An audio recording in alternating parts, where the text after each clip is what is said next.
예, 요즘 그 교육계에서 학생 인권 조례와 또 교권 침해 이 두 가지 놓고 되게 심각하게 대립을 하고 있습니다.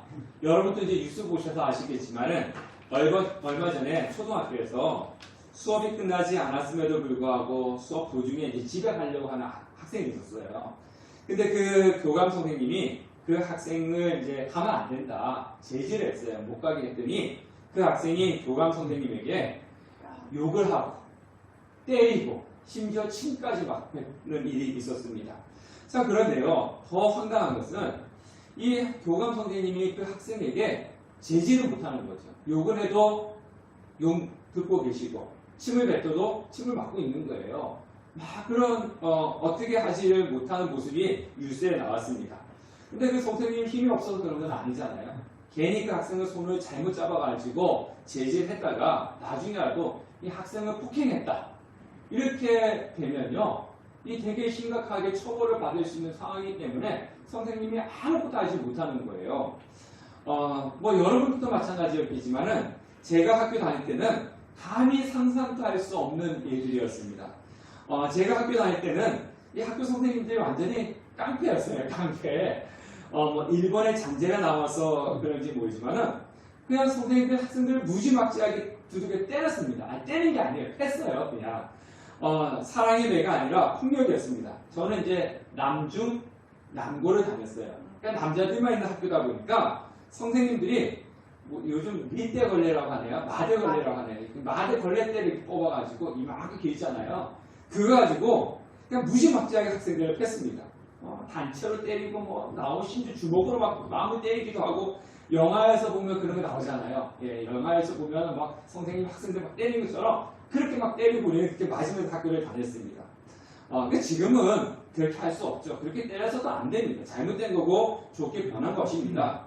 근데 남자 학교다 보니까 단체로 이제 엉덩이를 맞거든요.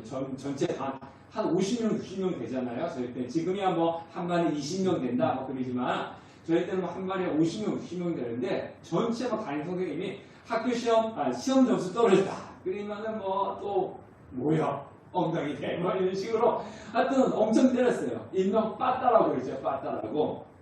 근데 빠따로 엄청 많이 맞으면서 학교에 다녔는데 이 단체로 빠따를 맞을 때 제일 맞는 사람이 좋을까요? 제일 나중에 맞는 사람이 좋을까요? 네? 제일 나중에? 왜요?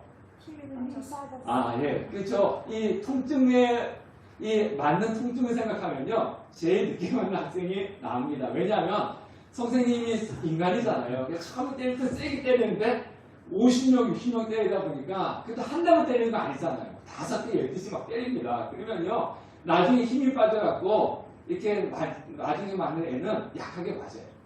근데 심적으로는 어떨까요? 심적으로는 어떤 학생이 더 힘들까요? 심적으로는 나중에 만난 아이가 힘듭니다. 처음에 만난 아이는 그렇잖아요. 이 선생님이 세게 때릴지 약하게 때릴지 2대를 때릴지 10대 때릴지 모르잖아요. 모르는 상태 가서 이렇게 맞으니까 근데 맨 마지막에 맞는 아이는 어때요?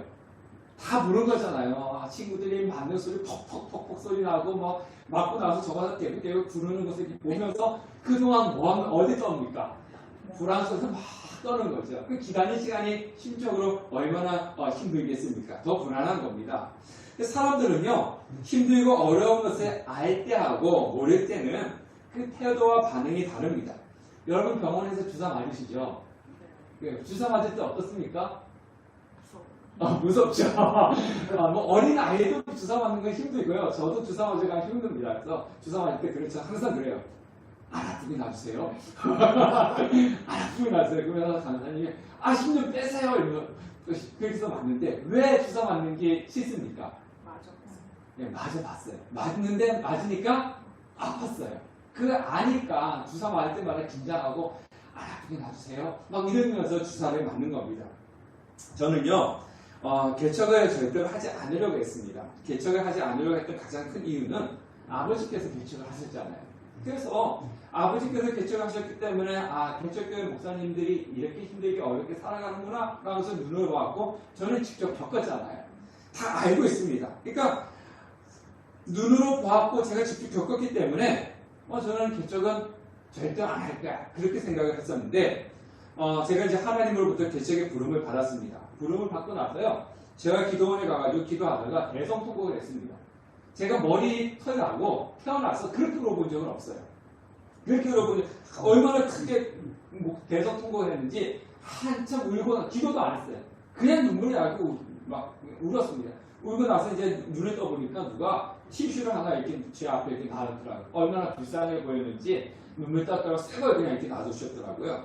근데 제가 대성통곡을 하면서 그렇게 했던 이유가 뭐냐면은 이겁니다. 하나님, 아버지께서 개척을 해가지고 제가 이렇게 힘들게 왔는데 또 그 힘든 길을 가라고 하십니까? 이거예요. 근데 하나님은 대답을 안 하시더라고요. 제가 이제 개척교회 목사님들 이렇게 만나면 저보다 한참 어린 목사님들이 저보다 빨리 개척하신 분도 계시고 저 비슷할 때 개척하신 분이 계세요. 그럼 저는 항상 그분들한테 이렇게 얘기합니다. 아이고, 한 살이라도 더 어렸을 때 개척을 한 것이 참 잘했다. 제가 이제 그런 이야기를 하면 그 목사님들이 한결같이 이렇게 이야기합니다. 목사님, 무식하면 용감하다고. 개척하면은 이렇게 산다 저런다 누구 듣긴 했지 직접 경험을 못하고 막상 해보니까요 이럴 줄은 몰랐다는 거예요. 그냥 겉으로 볼 때하고 직접 겪으니까 되게 힘들다는 것을 알겠더라는 겁니다. 그래서 만약 개척이 이런 것일 줄 알았더라면 개척을 안 하든가 좀 더 생각을 해봤을 거예요. 이런 이야기를 하는 것을 들었습니다. 우리가 여러분들 여행 가는 거 좋아하시잖아요.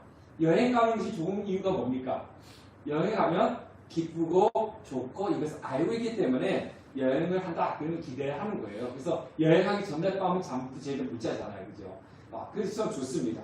그런데 힘든 일을 하는 것을 미리 알고 있다면 그 힘든 일을 하러 가는 것은 싫습니다. 우리 황집사님도 여기 계시지만은 우리 일이 가장 많을 때는 안 나간다잖아요.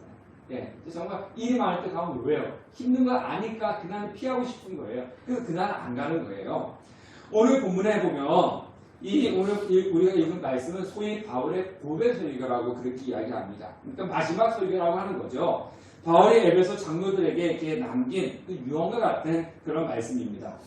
자, 사도 바울이 예루살렘으로 가는 도중에 에베소 장로들을 불렀어요. 여기서 장로는 지금의 교회에 있는 장로가 아니라 목회자를 이야기합니다.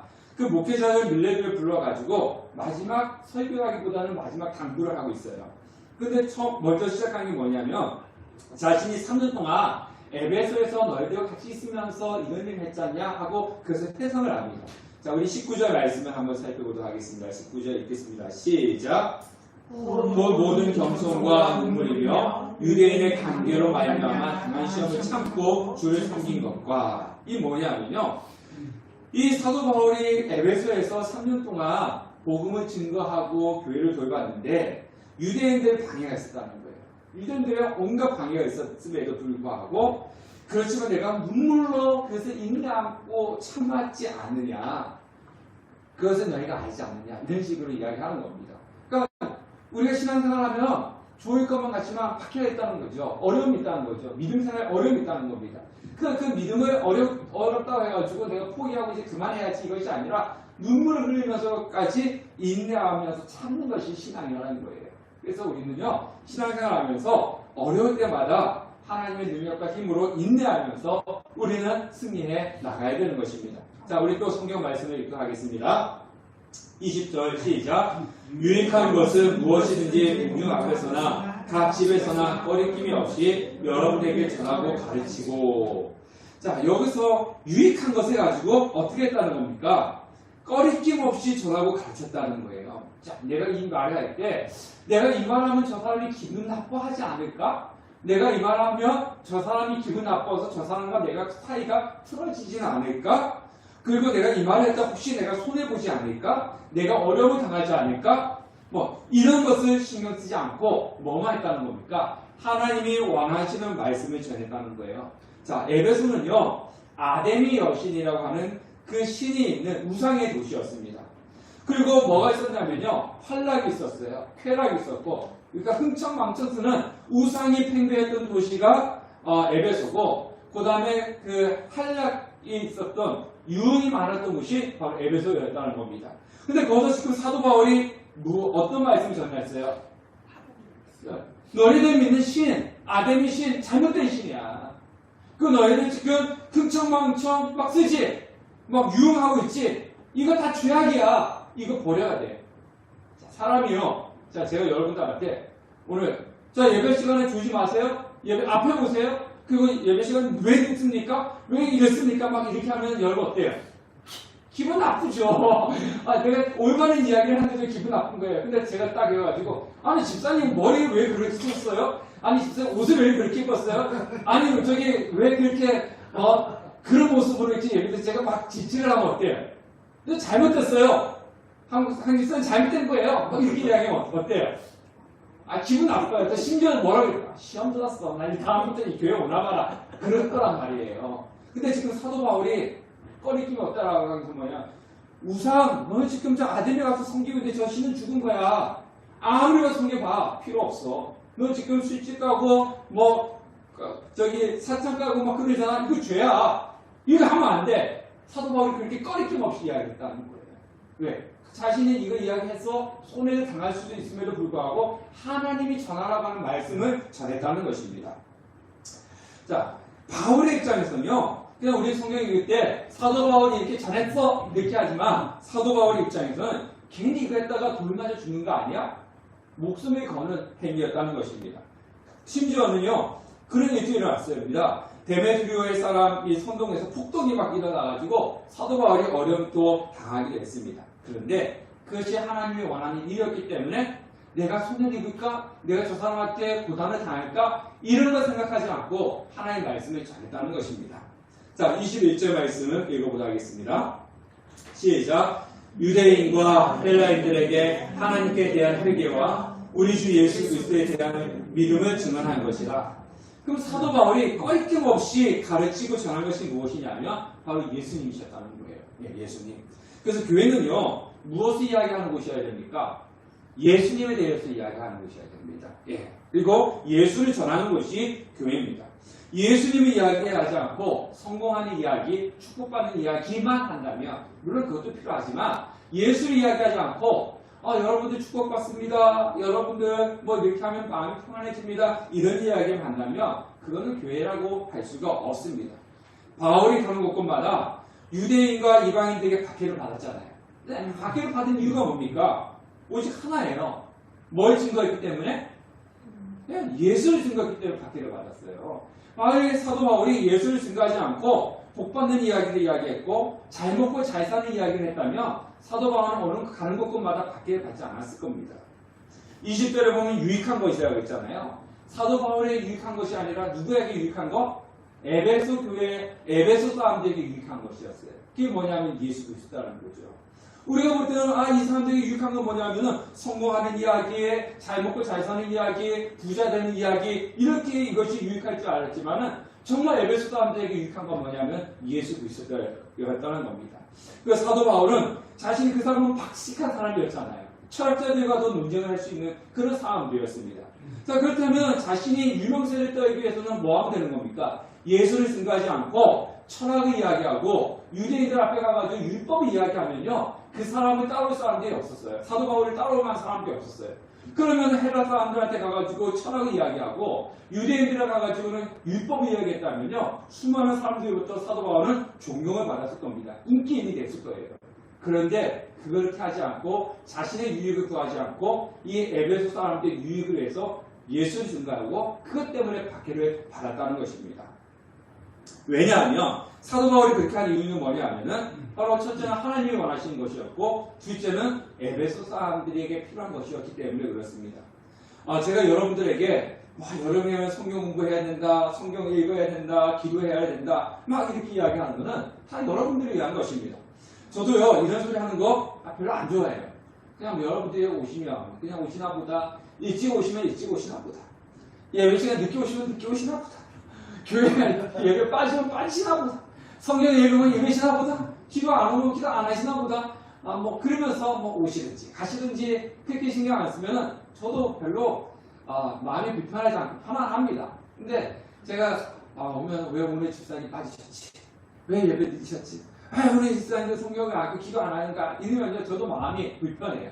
그렇게 안 해도 상관없습니다. 그런데요 편안하게 신앙생활하면서 교회만 왔다 갔다 하게 되면 하고 교회 와서 그냥 농담 따먹기만 하고 즐기면요 좋은 것이라고 생각할 수도 있지만 그러나 그것은 믿음의 성숙이 안 되는 거예요.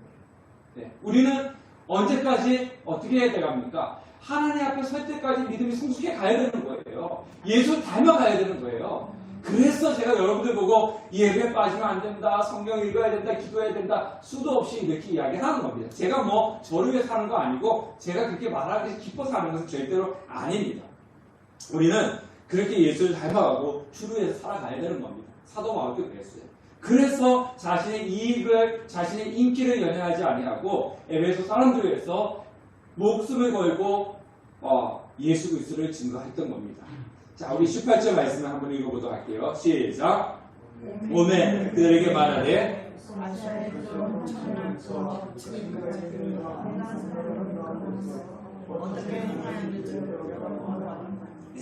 여기 보니까 어떻게 시작하고 있냐면 아시아에 들어온 첫날부터 지금까지 내가 항상 여러분 가운데 어떻게 하는지 안다라고 얘기했는데 아시아에 들어온 첫날부터 지금까지 우리 한글 성경에는 여기 앞에 나와 있는데요. 원문에는 뭐가 앞에 나와 있냐면요. 여러분은 알고 있습니다 라고 먼저 나왔어요. 그러니까 여러분들은 알고 있습니다. 아시아에서 첫 발에 내딘 내가 이렇게 된다는 거죠. 그러니까 우리 한글 성경과 이 원문 성경은 조금 순서가 바뀌었다는 거죠. 그러니까 맨 앞에 나오는 것은 강조입니다.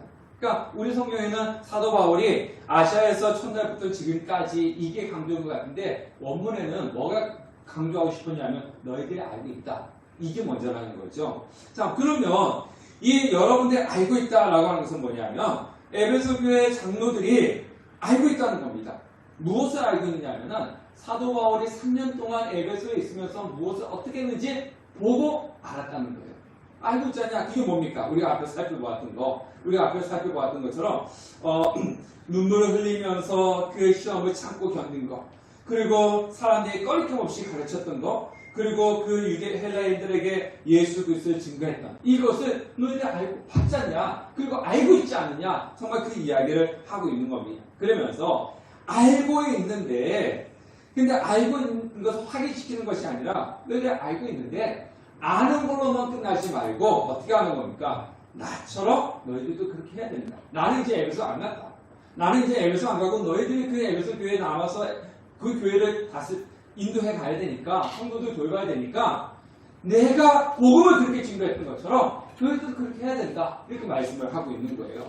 자, 우리가 자녀는 무엇의 거울이라 그럽니까? 예, 자녀는 부모의 거울이다. 그럽니다. 그래서 자녀를 보면 누굴 볼 수 있어요? 나를 볼 수 있는 거예요. 제가 예전에 사진을 딱 찍었어요. 어제 사진을 딱 교회에서 이제 간데 누가 저희 옆에서 사진을 딱 찍어줘갖고 지금은 이제 디지털 카메라가 있어서 막 하지만은 핸드폰 있어도 하죠. 예전에는 다 이렇게 뽑아갖고 현상에서 줬잖아요. 누가 이렇게 뽑아갖고 저에게 딱 주시더라고요. 근데 제가 그것을 딱 보면서 깜짝 놀랐어요. 그 사진이 누가 있는 거예요? 제 아버지가 앉아 계시는 거예요. 아니, 분명 저를 찍었는데 그 사진을 딱 보니까 아버지가 딱 앉아 계시는 거예요. 그래서 제가 깜짝 놀랐어요. 아니, 내가 이렇게 아버지가 닮았나? 난 닮았다고 생각한 적이 한 번도 없는데 제가 딱 아니라 아버지가 딱 앉아 계시는 거예요. 그래서 자녀는 부모의 거울이다. 그런 말이 있어요. 이 말이 무슨 얘기냐면 자녀들은 내 약점을 잘 압니다. 네, 저희 약점을 잘 알아요. 그래서 아무리 부모가 이거 해라 저거 해라 좋은 말을 해줘도 한 번 잘못하는 그 모습이 자녀들이 볼 때는 그것이 부모의 모습이라고 하는 거예요. 자, 우리가 이 신앙적으로 한번 생각해 볼게요. 우리가 자녀들에게 그런 이야기 하죠. 야, 교회 빠지면 안 돼. 예배 꼭 가야 돼. 말씀 읽어야지. 기도해라. 그렇게 자녀들한테 막 이렇게 이야기하면서 본인은 성경 안 읽고 맨날 유튜브나 이렇게 보고 TV 드라마 보고 있으면은 자녀들이 볼 때 우리 부모님은 뭐 하는 부모님이에요? 네? 네. 그렇죠. 말만. TV 보고 유튜브만 보는 그런 부모지 기도하고 성경 보는 부모라고 인식을 하지 않는다는 거예요. 네. 자, 사도 바울이 여기서 이야기하는 것은 뭐냐면 여러분 나를 알지 않느냐 이거예요. 나를 받지 않느냐, 나를 알지 않느냐, 나를 본받아라. 그러니까 사도 바울은 여러 번 본받으라고 했는데 자신이 이렇게 살았다 저렇게 살았다는 것을 본받는 것이 아니라 나는 예수님을 본받기 위해서 이렇게 애썼어. 나는 예수님을 닮아가기 위해서 이렇게 애썼어. 그러니까 내가 예수님을 닮아가기 위해서 본받기 위해서 애쓴 모습을 너희들 받지 않느냐? 그 모습을 본받아라. 그렇게 이야기를 하는 거예요. 자, 저는 이 설교를 준비하면서 좀 제 자신을 좀 더 돌아보겠습니다. 그래서 제가 좀 더 우리 성도님들한테 이 하나님을 잘 섬기는 모습을 많이 보여줘야겠다. 근데 뭐 주일밖에 보지 못하니까 제가 더 이상 어떻게 보여줘야 될까? 그래서 제가 성경에 있는 거 동영상을 찍어가지고 각자 이렇게 보내드릴까? 아니면 기도하는 모습을 동영상을 찍어가지고 이렇게 보내드릴까? 뭐 그런 고민, 저런 고민들도 많이 했습니다. 왜냐하면 저의 모습을 보고 여러분들이 닮아가는 거거든요. 그래서 예전에 그런 이야기 했잖아요. 성경에도 보면은 제자가 스승보다 뭐하지 못하다고요? 또 높아질 수가 없다는 거죠. 이제 남자분들 무렵지 아시죠? 여자분들도 무협지 보시죠. 딱 거기 보면 어때요? 제자가 다 이제 어느 날 원수가 와서 우리 부모님을 다 죽였어. 그래서 원수가 학교에서 어떻게 합니까? 무술 잘하는 사람을 찾아가요. 가가지고 막 배워요. 딱 배우고 나면 이제 스승이 뭐라 그럽니까? 내가 이제 더 이상 너한테 가르칠 게 없다. 하산해라. 이제 그렇게 하면서 또 어떤 스승 겁니다. 어디를 찾아가면 나보다 더 뛰어난 사람이 있으니까 그 앞에 가서 배워라. 나는 이제 더 이상 너한테 가르칠 게 없다. 하산해라. 이제 그럽니다. 그게 말이 맞아요. 제자는 스승을 뛰어넘을 수가 없어요. 네, 그래서 스승의 수준만큼 제자들이 올라가는 거예요. 그래서 저는 가끔가다 이런 생각합니다. 우리 성도님들이 내가 수준이 이 정도밖에 안 돼서 그런가. 이런 생각을 해서 내가 하산해야 되는가? 하산해가지고 더 어디 이제 하산하시오. 그래서 어디 가면은 더 이제 그리 찾아가시오. 이렇게 해야 되나? 그런 생각도 해보긴 합니다. 그러니까 뭐냐? 어쨌든 간에 그 에베소 사람들은 사도 바울을 보면서 닮아가는 것처럼 여러분들도 저를 보면서 닮아간다. 그런 생각하니까 내 자신을 더 뒤돌아보게 되었다는 겁니다. 우리 여기 계신 집사님들 마찬가지예요. 오늘 집사님들만 거의 보시고 우리 청년들은 좀 많이 빠졌는데 이제 집사님들만 계시니까 이제 이야기하는데요. 우리 집사님 직분이 뭡니까? 그냥 교회 오래 다니니까 주는 거 아니잖아요. 오늘 우리 집사님들 교회 일찍 오시고 예배 시간 전에 오셔갖고 같이 하니까 얼마나 좋습니까? 우리 집사님들 모습들이 또 그래야 된다. 목사도 성도들한테 하나님을 잘 섬기는 모습을 보면서 여러분들이 저를 닮아올 수 있게끔 해야 되는 것처럼 우리 집사님들이 또 우리 청년들이 여러분의 집사님들 모습을 보면서 잘 따라올 수 있도록 신앙의 모범적인 모습이 보여줘야 된다는 겁니다. 네. 그래야지 이 청년들이 교회 온 지 얼마 안 됐는데 누구 보고 쫓아가겠습니까? 목사님 보고 쫓아오겠어요? 아니잖아요. 여러분들 보고 쫓아가는 겁니다. 그리고 모범을 보여주는 우리 직분자들이 되어서야 된다는 겁니다. 사도 바울처럼 내가 이렇게 예수를 닮아가려고 했기 때문에 너희도 또 나의 모습을 본받아라. 예수를 닮아가려고 하는 이 모습을 본받아라. 이렇게 말을 할 수가 있었던 것입니다. 자, 그러면 사도 바울이 자신이 지금 예루살렘으로 가야 되는 이유에 대해서 말씀을 하고 있는데 22절에서 23절 말씀을 읽어보자 할게요. 다 같이 22절 23절 시작.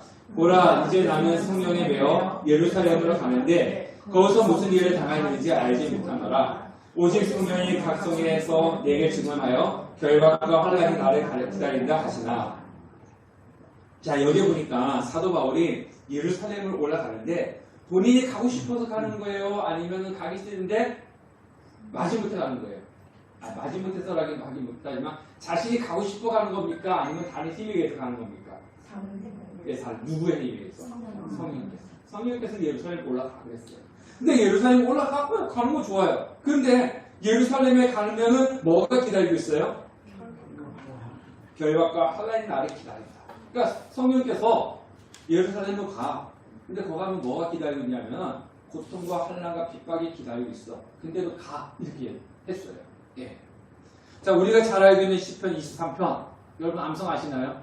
저는 고등학교 때 수련회 갔더니 이거 못 외우면 밥 안 준다 그래가지고 외웠던 그런 기억이 있는데요. 우리 조금 한번 여호와는 나의 목자시니 내게 부족함이 없으리로다. 그가 나를 푸른 초장으로 이끄시니 내게 부족함이 없으리로다. 이렇게 하면서 하나님은 우리의 목자시니까 어디로 이끄신다 그래요? 푸른 초장, 좋은 곳을 이끄시는 분이시지 않습니까? 그래서 우리는 그렇게 믿고 있고 물론 맞습니다. 하나님은 우리를 좋은 곳을 이끄시는 분이신데 오늘 성경에 보니까 하나님이 사도 바울을 어디로 이끌고 있어요? 푸른 초장 신바는 물가를 이끌고 있습니까? 아니잖아요. 환난과 핍박과 고난이 있는 예루살렘으로 가. 그것을 지금 알고 사도 바울이 가는 거예요. 제가 앞에 설교할 때 선생님이 때린 거 이야기했잖아요. 자, 그 얻어맞는 것을 알면서 마지막에 서 있을 때 그 마음이 어떨까요? 엄청 힘들잖아요. 근데 지금 이 사도 바울이 가는 건 하나님이 가 저기 가 근데 저 가면 고통이 있고 핍박 있고 환난이 있는 저곳을 가 알면서 가는 사도 바울의 마음이 어떻겠습니까? 아, 저 가면 황금이 있어. 저 가면 뭐 돈이 있어. 저 가면 뭐가 있어. 아싸 빨리 가야지. 이런 마음은 아니잖아요. 고통과 환난이 있는데 하나님 가. 그럴 때 그것을 다 알고 가는 사도 바울의 마음 우리가 한번 생각해 봐야 되는 겁니다. 그러니까 하나님께서 사도 바울을 고난과 환난이 있는 대로 가라고 한 것도 이해가 되지 않는데 그것을 알면서 가는 사도 바울도 참 이해가 되지 않습니다. 여러분이 바울이라면 어떻게 하겠습니까? 올라가시겠어요? 예루살렘으로? 환난과 핍박이 있는 그곳을 하나님 가라고 한다 해가지고 아멘 감사합니다 하면서 올라가시겠습니까? 어떻게 하실 것 같아요? 네? 아마 이렇게 이럴 겁니다. 하나님 저 고난인데 저 가기 싫어요. 하나님 평안하고 안락한 곳을 보내주세요. 그래서 평상시에도 하지 않는 금식기도 막 하면서 나는 여기 못 갑니다. 나 금식하면서 다른 곳을 보내주세요. 이렇게 아마 기도할지도 모르겠습니다. 근데 사도 바울이 자신이 예루살렘에 가는 이유를 이렇게 이야기하고 있습니다. 우리가 6월에 암송 성경 구절이죠. 다시 한번 읽어보겠습니다. 시작. 내가 달려갈 길과 주 예수께 받은 사명 곧 하나님의 은혜의 복음을 증언하는 일을 마치려 하면은 나의 생명조차 조금도 귀한 것으로 여기지 아니하노라. 지금 이것은 우리가 여러분 이 고백이에요. 이게 사도 바울의 고백이에요. 그래서 6월달에 이 말씀을 암송하라고 하는 이유도 바로 이 고백입니다. 사도 바울이 뭐라고 했습니까? 환난이 기다리고 있는 예루살렘으로 가는 길이 내가 달려갈 길이다. 그렇게 이야기해요. 내가 달려갈 길, 내가 가야 될 길이라고 그러는 거죠. 내가 반드시 가야 될 길이야. 그것이 바로 내가 하나님께 받은 사명이다. 그래서 그것을 마치기 위해서 나는 가야 된다. 그렇게 고백을 하고 있는 겁니다. 그리고 그것을 하기 위해서 무엇도 조금도 귀한 것을 여기지 않았다고요? 네, 나의 생명조차 조금도 귀한 것을 여기지 않았다. 바로 이겁니다. 복음을 전하는 것이 나의 생명보다 귀하다는 거예요.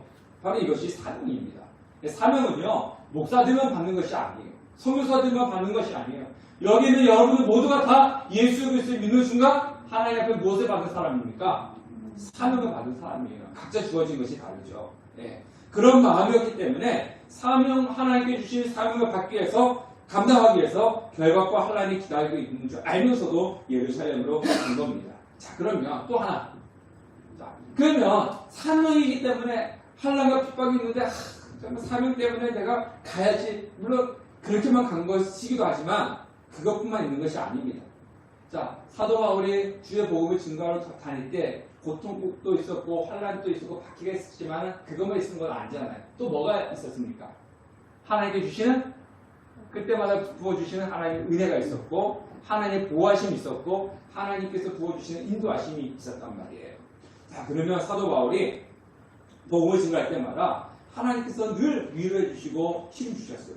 그러면 그것을 경험했기 때문에 핍박과 환난이 기다리고 있는 예루살렘에 올라가면서도 한편은 무엇을 생각했습니까? 저 가면 핍박이 있어, 환난이 있어. 그렇지만 아울러 뭐가 같이 있다고요? 네, 하나님께서 부어주시는 은혜와 하나님께서 지켜주시는 보호하심이 있다는 거예요. 그렇기 때문에 이 은혜와 보호하심이 있는 것을 알기 때문에 그것을 기대하면서 가는 겁니다. 다시 말씀드리지만은 저는 개척을 할 때 굶어 죽는 줄 알았어요. 사실 굶어 죽는 줄 알았습니다. 근데 힘든 건 맞잖아요. 근데 가면서 여러 번 매년마다 그래요.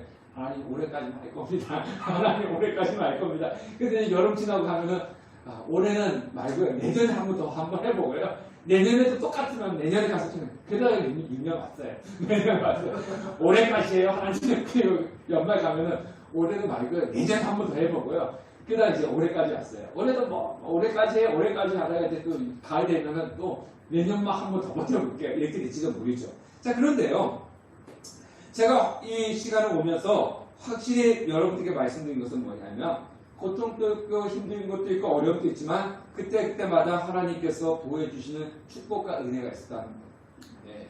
제가 뭐 그 다 나열하면은 제 자랑 같아서 이야기를 하지 않겠지만은 정말 뭐 바꾸는 적도 없고요. 교회 임대료 한 번도 밀린 적도 없습니다. 그때마다 부어주시는 하나님의 은혜와 축복이 있었단 말이에요. 힘들고 어렵지만 바로 그겁니다. 사도 바울이 성령의 인도하심에 따라 환난과 핍박이 기다리고 있는 예루살렘에 올라갔지만 근데 확신하는 것이 있었어요. 뭐가 있었냐? 하나님의 은혜와 하나님의 보호하심이 있다는 것을 확신했습니다. 그래서 올라가게 된 거죠. 이거는요 말로 해서 이해할 수 있는 것은 아닙니다. 주의 길을 걸어가는 자만이 경험할 수 있는 거라는 겁니다. 그래서 우리는 환난과 핍박을 두려워할 이 필요가 없는 겁니다. 자, 결론은 이거예요. 성령께서 바울에게 자, 너 지금 예루살렘을 가. 예루살렘 가면은 어려움과 환난을 당할 거야. 근데 나는 뭘 원하느냐? 너가 예루살렘에 올라가가지고 그 환난과 핍박이지만 복음을 전하는 것을 원해. 하나님이 사도 바울한테 그랬어요. 근데 사도 바울은요 벌써 선택할 수 있어요. 하나님 싫어요. 저 핍박과 있는 환난이 있는 예루살렘 안 갈래요. 난 다른 데 갈래요. 다른 데 가서 복음 전하면 되잖아요. 안 갈래요. 할 수도 있었단 말이에요. 근데 사도 바울은 누구의 뜻을 따르기 원하는 겁니다. 하나님이 원하시고 하나님의 뜻이기 때문에 가는 거예요. 바로 마찬가지입니다. 우리도 안 갈 수 있어요. 안 갈 수 있어요. 안 해도 돼요. 그렇다고 해서 사도 바울이 예수님 안 믿는 거 아니잖아요. 그렇다고 사도 바울이 다른 곳에서 노는 거 아니잖아요. 복음 증거하는 거잖아요.